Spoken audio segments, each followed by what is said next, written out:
Hey everyone, welcome to Penny's Mind Files Method, the podcast showing you where the off ramp to the healing highway is when you're stuck on the life sucks road that goes nowhere. If you're just joining us on this 11th episode, I encourage you to go back and watch the first few episodes because it'll make the whole Mind Files process make more sense to you. In this episode, we're going to look at 2 sentences from A Course in Miracles that helps us reassess the mind files in our fear cabinet that deal with personal attack. Most people don't have a full-time therapist on their payroll, so we need some kind of guidance that's structured in a way that addresses both our mind and our thoughts and perceptions, and also heals our hearts. I've said many times that the only way that you're going to find healing is through God's grace. It took me a long time, years and years, to figure out how to include God in working through the trauma in my past. That's why I wrote Aces High and why I'm doing this podcast, so that hopefully in passing on what I've learned, maybe you can heal a whole lot faster than I did. So let's get started. Verse 7 says, if you decide that someone is really trying to attack you or desert you or enslave you, you will respond as if he had actually done so, having made his error real to you. To interpret error is to give it power, and having done this, you will overlook the truth. When someone says something that infers harm, either they're threatening to take something away from you, like your job, or they're threatening to punish you in some way, or maybe you feel as though they're intentionally trying to hurt your feelings. Maybe they're making snide comments in such a way that you know it's an arrow aimed at you. And in that moment of attack, which mind files is your mind's process referencing? Inside those files, you're going to find narratives that say something like, really, what are you going to do or say now? Instantly you feel anxious because attached to that narrative are emotional filters rooted in shame and guilt. And as soon as shame and guilt are referenced, anger and pride start to rally. The instant that that mind file is referenced, all those emotions start swirling around inside your whole body. Your muscles start to tense. You get that sinking feeling in your gut. Then your endocrine system responds by sending out hormones and other neurochemicals. You start thinking, really? Who do you think you are? Or, you just have to take a shot at me, don't you? Or, you have no right to say or do whatever it is that they're saying or doing or threatening you with. You become defiant. Your body language reveals the defiance. So whoever you're talking to, they know that they've gotten to you. Maybe you say something back to them, try to hurt them back. Maybe you ignore them and pretend they didn't even say what they did or do what they did. It doesn't matter because your body language is already screaming what you actually think anyway. Defiance is rooted in anger and pride, which are really close on the emotional scale. And both of these feelings are way below neutral, which is only halfway to love. So you think you're sticking up for yourself because you love yourself, but in reality, you are reacting from a place that is well below the vibrational frequency of love. This is what is meant by you will respond as if he actually had done, he or she or whoever it is, said something or did something, and you've made that error, whatever they've said about you or to you, real. What is the error? Well, by responding in defiance, you're telling whoever it is that's speaking down to you, because that's what they're doing. They're telling you that they're above you somehow, more virtuous, more righteous, more smarter, whatever it is. They're saying that they have power over you And your defiance is telling them that they're right. Verse 8 says, to interpret error is to give it power. That's how you relinquish your personal power to others. You think that you're taking the higher ground, that you're standing up for yourself. You think you love yourself, but yet you're giving your power to other people. In other words, to allow your mind's process to keep referencing that unresolved mind file, whichever one was that your mind's process is referencing, is to choose to continue to allow others to manipulate and abuse you. In not resolving your mind files, you are telling people who are way more than willing to have that power over you that you are beneath them in some kind of imaginary hierarchy. You're not. But it doesn't matter what I say. I can say you're not. You have to actually believe it. And you have to know it at your core that you're not. Otherwise, you're going to respond to threats in anger and defiance. And that actually feeds the abuser's belief that they do have power over you. Defiant responses stem from a childish fear. And what I mean by that is there's an experience that you had as a child where you received punishment for something. Maybe you deserved it, maybe you didn't. Doesn't matter. What matters is that the fear attached to that original narrative was assigned when you were a child. Also attached, though, is another mind file that talks about your beliefs about authority. Not what you think now as an adult about authority, what you actually believe about who has authority. And what's authority? It's power over you. Remember, every file in the filing cabinets of your mind is connected to another one, which is why sometimes when you heal one, you heal a whole bunch, which is fantastic. So attached to the "what are you going to do to me" response is a statement aimed at an authority figure from your childhood. Your mom, your dad, grandma, grandpa, whoever, anybody who was bigger than you and who had the power, this is key, who had the power to punish you. It could have been a teacher, a pastor, whoever. But whoever it was, the emotions attached to those defined statements and thoughts are fear filters that include grief, apathy, guilt, shame. So let's look at that emotional scale again. If you're listening on Apple, Spotify, or Podbean, then there's no video, so you won't be able to see this, but you can always have a look at it at a later time on YouTube if you think you need to. So every emotion beneath, see where the heart is that's mending? All these ones down here are tied to one another, which means that every feeling below courage includes all of them. Shame, guilt, apathy, grief, fear, craving, anger, and pride, all of them.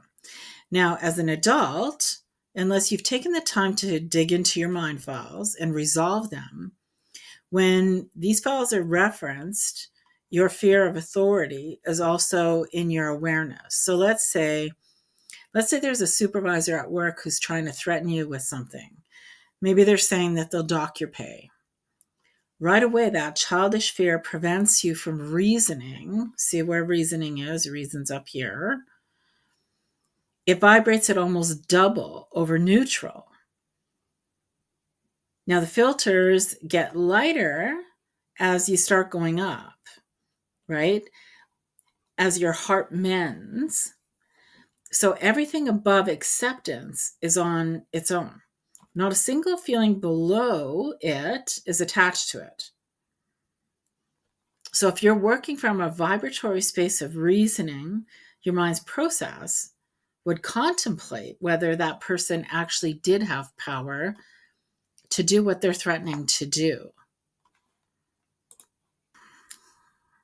Let's look at a different example. In the original verse we read, it said, if you decide that someone is really trying to attack you or desert you, well, that's a reference to the abandonment wound. And as I've said many times, it's an archetypal one, meaning everybody has to deal with the abandonment wound in one way or another. Now, as a child, this kind of threat is really scary because you need your parents or somebody who can provide for you. You can't look after yourself. You don't have the money to buy food or clothes or a house. You're too young to get a job, and living on the street doesn't seem like a great idea, right? It's a genuine fear. Now, there are different forms of abandonment. One is physical, the other is emotional.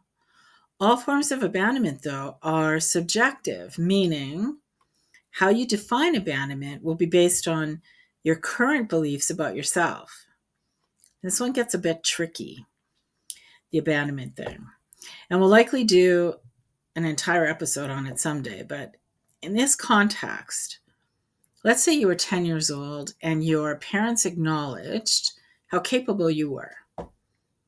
Maybe you were a kid who matured early. And so they decided that you could be at home by yourself after school until they got home from work. They based their assessment on what they could see because they live with you every single day. So that's not abandonment. I've heard people now say, some people have decided that there's, some kind of magical age that you reach where everybody is just automatically capable of being on their own. That's insane. Some kids are more capable than others at 10, and others aren't capable until they're like 14 or 15. And there's a long list of reasons why that is. But anyway, so here's another example. Let's say you're 15 and you just got dumped by your boyfriend or your girlfriend. Well, that's a kind of a physical abandonment, right? Because you're no longer a couple. They've left you. Your feelings weren't considered because if you got dumped, you didn't have a conversation to mutually agree to end the relationship. But here's the thing. For your mind's process to recognize that it was abandonment, you had to have been abandoned before, right? Otherwise, it's a new file. This is where it gets a bit tricky because the other type of abandonment is emotional. And this is the type that's probably referenced more often than not. So the mind file that your mind's process references then, when you got dumped, is probably has a narrative in it that says something like, nobody cares how I feel, or they left me here. So what might have happened when you were a child that you would conclude that? Well, there's numerous instances. Maybe you were left at a daycare or babysitters that you didn't like.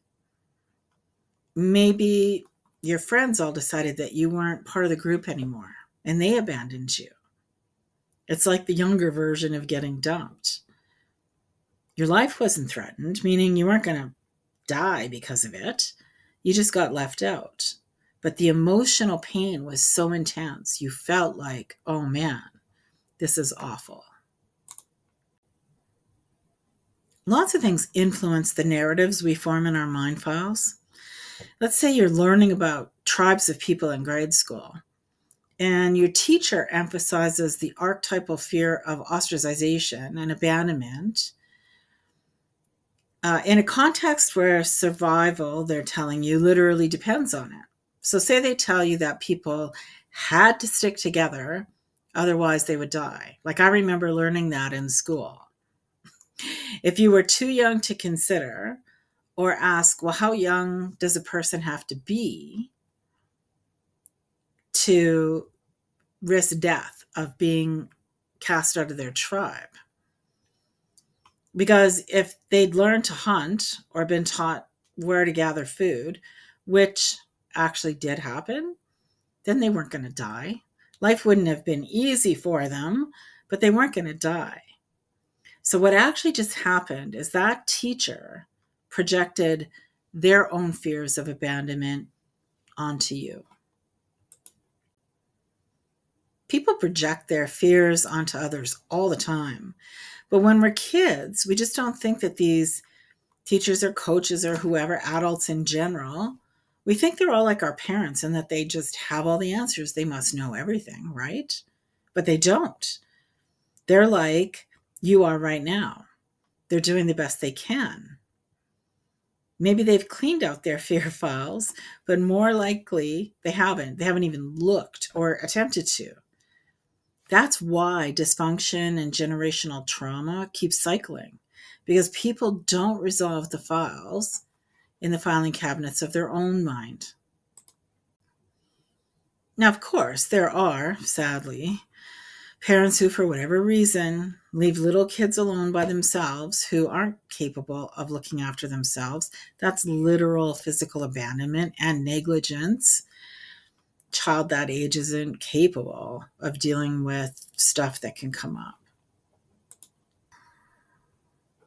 Okay, so the last part of the sentence of verse 7 says, if you decide that someone is really trying to attack you or desert you or enslave you.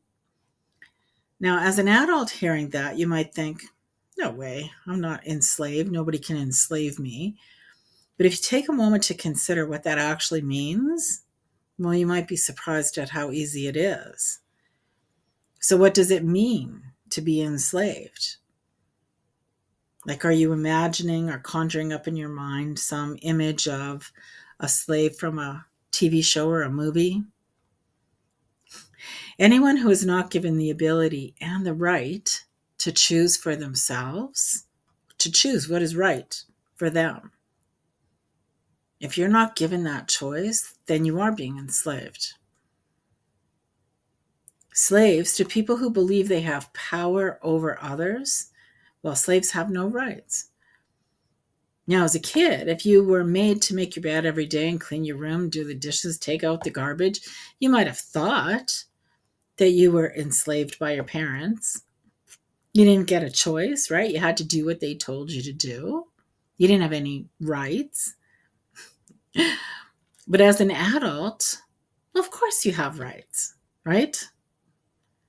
Well, several years ago, during the pandemic, we found out that a lot of people have no idea what their rights actually are. They just do what they're told by supposed authority. Years ago, back in the 90s, when I started on my healing journey, and I started working with this therapist, I remember her asking me something along these lines that we're talking about right now. And it really struck me. Like, it's one of those things that just, whoa, stops you dead in your tracks. You're like, holy cow, because you know it's a truth. And I remember she said, Penny, you're 30 years old. This was a long time ago. Who exactly are you afraid of? Like, I don't remember what we were talking about exactly, but whatever we were talking about, my response to her was that I didn't want to get into trouble. And she looked me dead in the eyes and she was like, getting into trouble, that's a child's perspective. You're an adult. How are you going to get into? Nobody has authority over you. I've never forgot that. That really stuck with me when I realized at 30, can you imagine that that's how I was behaving?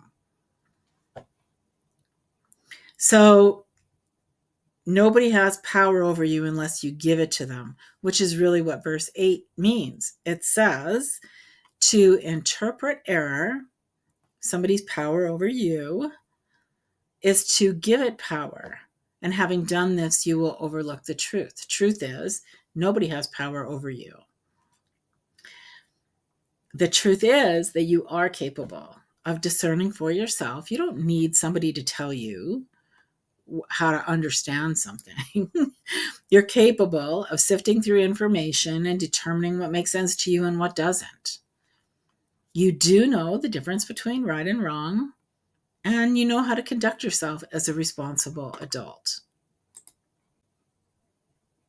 As long as you are venturing through life from a genuine place of love and respect, meaning that you've consciously and intentionally resolved the fear files in the filing cabinets of your mind, and you're not acting from shame or guilt or apathy or grief or fear or craving or longing. Craving is longing, anger, pride.